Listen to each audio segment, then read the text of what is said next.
वहीं राहुल की संसद की सदस्यता जा चुकी है, खत्म हो चुकी है। अब कांग्रेस इस मुद्दे पर आर पार की लड़ाई के मूड में है। पार्टी खुद मैदान में उतरने के साथ साथ समान विचारधारा वाले विपक्षी दलों को भी साथ लाना चाहती है। सोमवार से कांग्रेस धरना प्रदर्शन से लेकर नुक्कड़ सभाएं करेंगी और आज राहुल इस मुद्दे पर दोपहर 1 बजे प्रेस कॉन्फ्रेंस भी करने वाले हैं।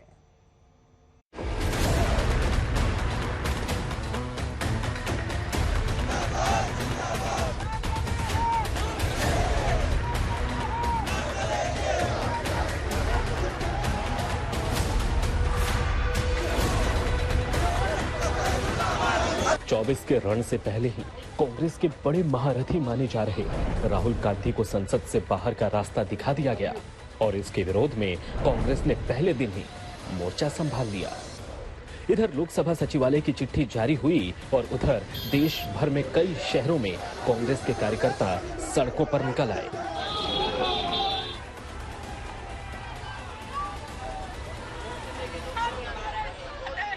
लेकिन सवाल ये है कि अब कांग्रेस इस सियासी लड़ाई को कैसे आगे बढ़ाएगी। राहुल की सदस्यता कोर्ट के फैसले के आधार पर गई और अब कांग्रेस को इसको सियासी जंग में तब्दील करना है।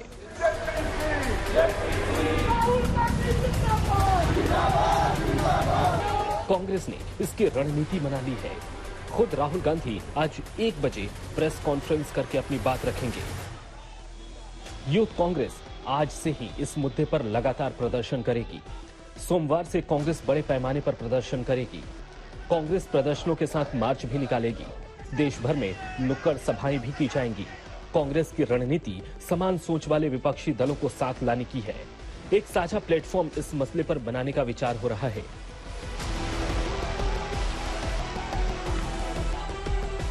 कांग्रेस ने विपक्षी दलों से सीधे कहा है कि ये वक्त लोकतंत्र को बचाने का है, इसलिए सब एकजुट होकर इस लड़ाई को लड़ें।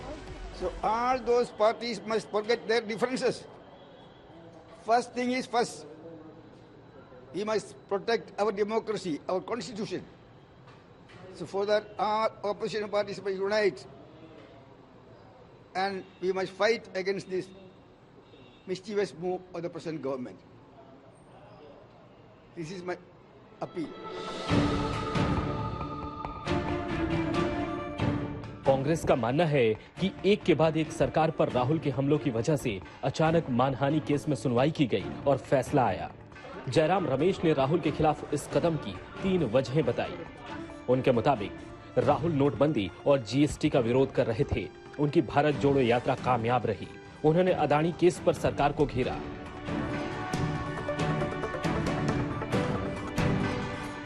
प्रियंका गांधी ने भी जोर देकर कहा कि राहुल की सरकार पर हमलों की वजह से ही ये फैसला आया और आनन फानन में उनकी संसद सदस्यता छीन ली गई। जिस केस का स्टे कंप्लेनेंट ने खुद मांगा था, 1 साल से स्टे था। अडानी पे जो भाषण दिया मेरे भाई ने, उसके बाद अचानक उस कंप्लेनेंट ने उस केस को जिंदा क्यों किया? ये सरकार अडानी पे जवाब देना नहीं चाहती, डरती है इन सवालों से, इसलिए ये पूरी प्लानिंग के तहत किया गया है ताकि राहुल जी संसद से निकल जाए। कांग्रेस रिमझिम बारिश के बीच दिल्ली में राहुल मसले को लेकर रणनीति बनाती रही। उधर प्रदर्शनों का दौर भी शुरू हो गया, लेकिन कांग्रेस के लिए ये जंग आसान नहीं होगी। चुनाव आयोग अप्रैल में ही वायनाड में चुनाव का भी ऐलान कर सकता है। ऐसे में पहली चुनौती राहुल की सदस्यता को बचाना है। मौसमी सिंह के साथ ब्यूरो रिपोर्ट, आज तक। कांग्रेस और खुद राहुल के लिए फिलहाल सबसे बड़ी चुनौती वायनाड से अपनी लोकसभा सदस्यता को बचाना है। कानून में इसके रास्ते तो मौजूद हैं। कांग्रेस 2 स्तर पर कानूनी लड़ाई लड़ने का मन बना रही है, लेकिन शुक्रवार को जब 100 पार्टी नेताओं की बैठक हुई तो कानूनी पहलुओं पर कोई भी चर्चा नहीं हुई।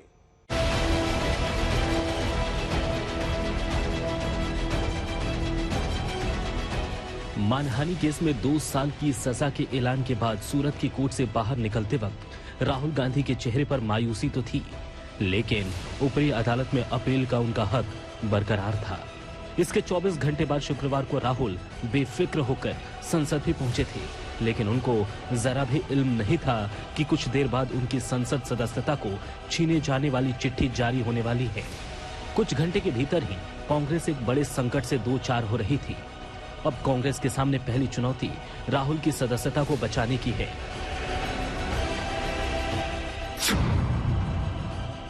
कैसे बचेगी राहुल की संसद सदस्यता?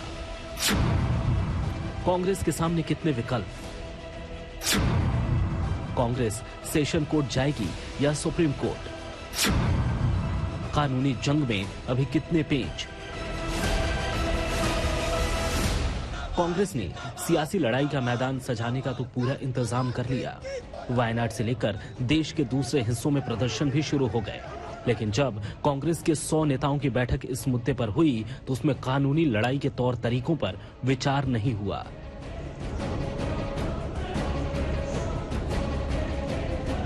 हालांकि इस बैठक में अभिषेक मनु सिंघवी ने मामले के कानूनी पहलुओं से सबको जानकारी दी। फिलहाल कांग्रेस के लिए राहुल की सदस्यता बचाना सबसे अहम है।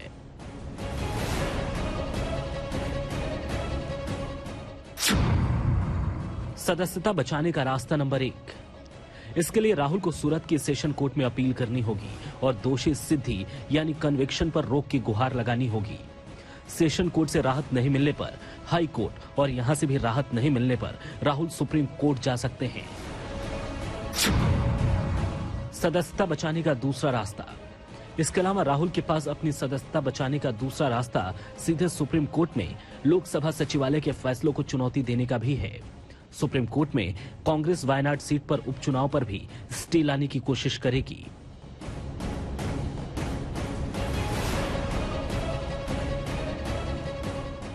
सूत्रों की माने तो कांग्रेस और राहुल एक साथ दोनों रास्तों पर कानूनी जंग लड़ेंगे और राहत पाने की कोशिश करेंगे।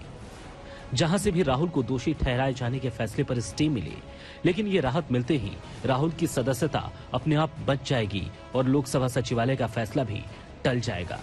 लेकिन सवाल यह है कि कांग्रेस या खुद राहुल कानूनी राहत पाने के लिए तुरंत कोई कदम क्यों नहीं उठा रहे? खुद बीजेपी ने ये सवाल उठाया है। Why did not the Congress big legal brains rush to the court to get a stay, as they did in the case of Pawan Kheda? Went to Supreme Court. They could have gone to the High Court or Session Court. What does it mean? The larger issue is, if Rahul Gandhi will abuse, then those who are victims of that abuse have got the right to go to the court. सवाल यह है कि कांग्रेस के बड़े कानूनी जानकार तुरंत stay के लिए सेशन कोर्ट या ऊपरी अदालतों में क्यों नहीं गए, जिस तरह पवन खेड़ा के केस में गए थे। अब देखना यह है कि कांग्रेस कब कानूनी लड़ाई को छेड़ती है और इसका अंजाम क्या रहता है।